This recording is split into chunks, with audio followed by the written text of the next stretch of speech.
Jamás se podría hacer de menos a la mujer que debemos tomar como fiel imagen de su silencio, porque ella, como madre que fue y lo sigue siendo desde otro plano superior, aceptó con la fuerza de humildad cada paso de su amado hijo, el más duro y terrible de aquel momento.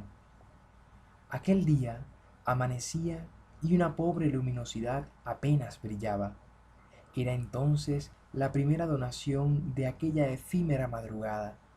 Nazaret estaba en tinieblas, una oscuridad que estaba a punto de ser vencida por la aurora, y en casa de María y Jesús, en aquella pobre habitación donde la ocupaba el fogón y la mesa que el mismo Jesús la había confeccionado, sobre ella la débil flama de una candela era testigo de esa madrugada. Madre e hijo estaban de pie en esa estancia. Pareciera como si esa noche los ojos de ella y los de su hijo no se hubieran cerrado para su descanso. Ese era el último día de su hijo en casa de su madre, como familia, como los pobres de Nazaret que habían sabido salir adelante en la lucha por vivir con felicidad en la austeridad. María sabía en su corazón que esa mañana era la última. Estaban de pie a escasos pasos de la puerta, la imagen de ellos reflejadas en la pared por la débil luz que parpadeaba hacía más desconsolado ese momento. María lloraba en el silencio de su alma y su hijo veía el sufrimiento. Sus ojos se encontraron en la mirada más amorosa, una mirada que arrebataba todo el silencio para fundirlo en el abrazo más desesperado de dos corazones que sabían la voluntad divina del Padre. Todos los sentimientos resonaron en aquel momento. No había necesidad de palabra. Todo estaba dicho en aquel abrazo profundo. Madre e hijo aceptaban con dolor y rectitud todo el presente y el porvenir angustioso que pronto llegara. Después, el hijo se desprende lentamente de su madre hasta quedarse con sus manos unidas a las de ella sin dejar de mirarla. Seguido el momento, Jesús al fin abre la puerta y sale de casa. María, en el principio de su silencio, lentamente va cerrándola. A la vez que lo ve alejarse, está pidiéndole al Padre: Señor, tú sabes que en estos momentos no tengo dónde refugiarme, solo en tu infinito amor, donde quiero llorar y donde quiero que seas tú que me consuele. Bendice a tu Hijo, que un segundo fue mío. Jesús se perdía entre la distancia y los primeros rayos de la mañana, y antes de perderse en el todo, detiene sus pasos, dirigiendo su mirada hacia el cielo, que aparecía azul sereno. Se da media vuelta y ve por última vez su casa, y en ese mismo silencio Jesús pide al Padre: Hoy camino hacia ti y dejo atrás el tesoro que me diste. Solo te pido, Padre, que así como el ángel le anunció mi llegada, le anuncie mi partida. Ella es todo para mí aquí en la tierra, y te pido que sea toda para mí allá en tu gloria. Ambas oraciones se fundieron en una sola verdad: la aceptación total del hijo con su madre y la madre con su hijo para toda la eternidad. Este era el principio de una soledad en el silencio del amor, y que María habría de cargar con ese sentimiento hasta el pie de la cruz junto a su hijo. El dolor de una madre que ama a su hijo es capaz de sucumbir primero ante los remolinos de un temporal enfurecido, antes que el hijo. Es un dolor que arranca sin medida dentro de las mismas entrañas del alma, dejando casi sin aliento vivo para seguir caminando, mientras que el tiempo intenta curar las heridas que rasgaron la tela maravillosa del amor maternal. Este es el verdadero sentimiento que no desfallece mientras el Hijo da signos de vida en cualquier lugar del mundo. La esperanza de María no se apagó jamás, no porque ella lo hubiera sabido desde el inicio, sino porque su condición humana experimentó cada día una incertidumbre hasta que la realidad la acorraló, que había anidado en su corazón, para que un día sintiera cómo se partía en dos enormes pedazos. Así fue la vida de María, un silencio sumergido en el alma. Santificarlo con la fuerza pura de su corazón fue su misión evangelizadora. En su pobreza dio todo cuanto tenía. Solo le quedaba viva la flama de su corazón que se la había ofrecido a Dios, y a Dios le correspondía. Aquellas noticias que le llegaban de su hijo era un pedacito de pan para alimentar el alma de esperanza. Sentía que al correr su sangre por las venas cada parte de su ser se llenaba de gozo y glorificaba a Dios por esto. Esta separación no impedía que su madre le siguiera más fiel espiritualmente a su hijo. Está claro que María tenía que recordar algunas de sus enseñanzas. Tenía presente cómo lo había hecho en Nazaret, con Jesús que vivía oculto de la sociedad antes de salir a la vida pública. María aprendió en esa actitud de Jesús a discernir cada palabra que salía de la boca de su hijo, mientras que los propios discípulos muy a menudo no lograban comprender los juegos de palabras que escuchaban. Era factible que María estuviera viendo desde el interior de su alma toda la pasión de su hijo.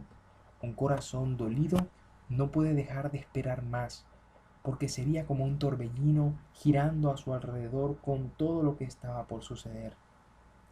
Esta fue la razón que con toda la dignidad de mujer, soportando todos estos sufrimientos, decide seguir el itinerario de su hijo en el momento en que resuelve emprender el viaje a Jerusalén, porque se acercaba el tiempo en que sería llevado al cielo. Ahora ella estaba más unida a él en la fe, en la esperanza y en el amor infinito. De esta manera sucede el milagro, donde cada uno de los seres humanos participa sin que muchos de ellos lo ignoren en su totalidad. El silencio acompaña a María en la pasión de su Hijo.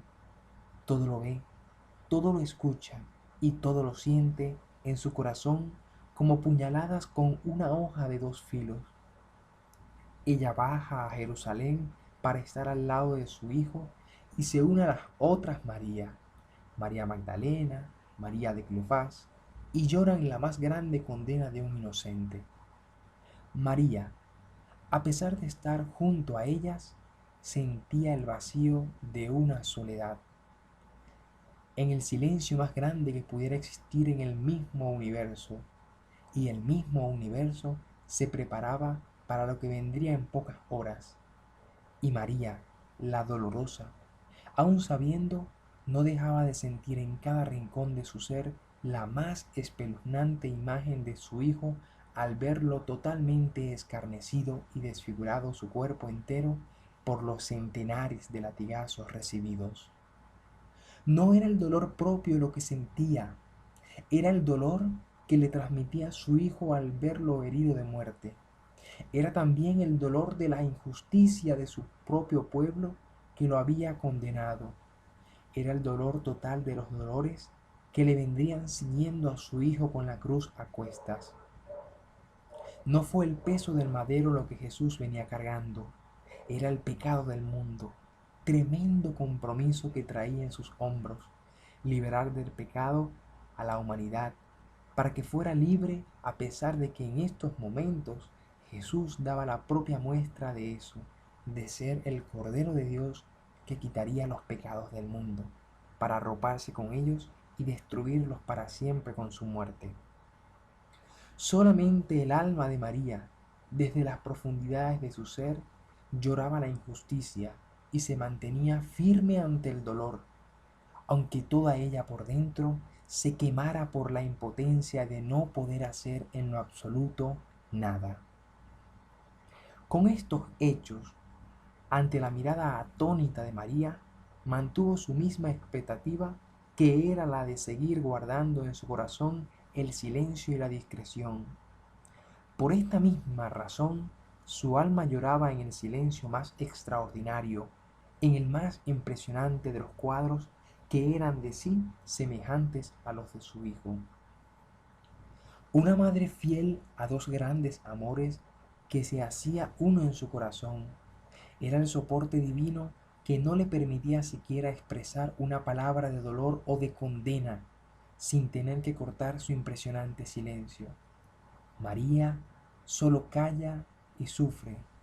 Es su silencio doloroso lo que nos envuelve el alma. Es la más entupida y ciega agresividad humana que le ha arrebatado a su amadísimo Hijo. María siempre fue reservada a Dios y reservada en el dolor.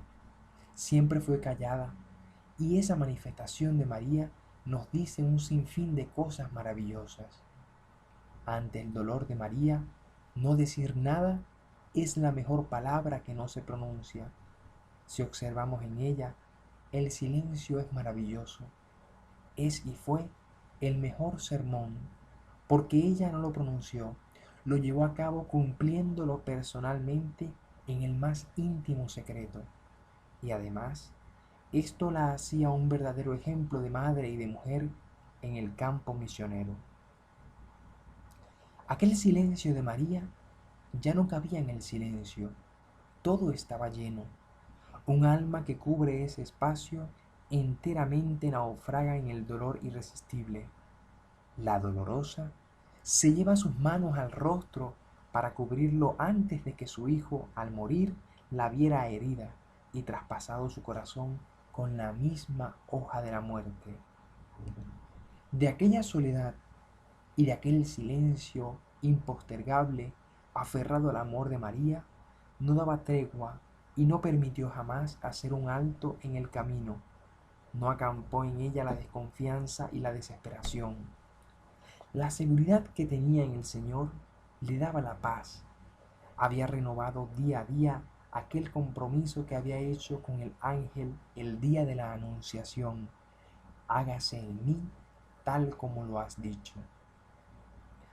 Toda la vida de María estuvo inmersa en su silencio, aceptando con obediencia y con humildad, dándole al Señor una respuesta de su fe. De esta manera es a ella a quien se tendría que pedir su amparo en la fe, para poder llevar y aceptar cada acontecimiento llenos de fe, pero de esa fe que es inquebrantable. Así ella, aferrándose en su fe, en el amor a Dios, y a través de eso, que fueron grandes sufrimientos, lo soportó con la verdadera dignidad de mujer, de una madre inagotable de amor a su hijo, en el silencio de aquella soledad que ocultaba en su alma. Así, de esta manera siguió oculta toda la pasión de su hijo, porque estos fueron planes de Dios en María, y María los cumplió totalmente, pura y sin mancha. Encontramos en María el único y verdadero modelo para quienes toman la palabra de su Hijo y la llevan, creyendo que en Él está la transformación, renovando la vida y dándole a la vez la confianza a quienes escuchan su palabra, la toman y la llevan como es de su voluntad. La experiencia de María nos debe provocar profunda humildad para aceptar cada prueba que nos habrán de llegar, y nos habrán de llegar con sufrimientos por la fidelidad que le debemos tener a su Hijo, el Cristo, el Mesías, el Rey de los judíos, el Señor de los señores, donde después toda rodilla se doblará. Este es el contexto para tener siempre la mirada fija y el oído presto a cada una de las promesas hechas por Jesús de Nazaret, el carpintero, hijo de José, o el artesano, hijo de María, el pobre de la aldea, que ahora es Él quien promete la felicidad al lado de su Padre en la gloria prometida.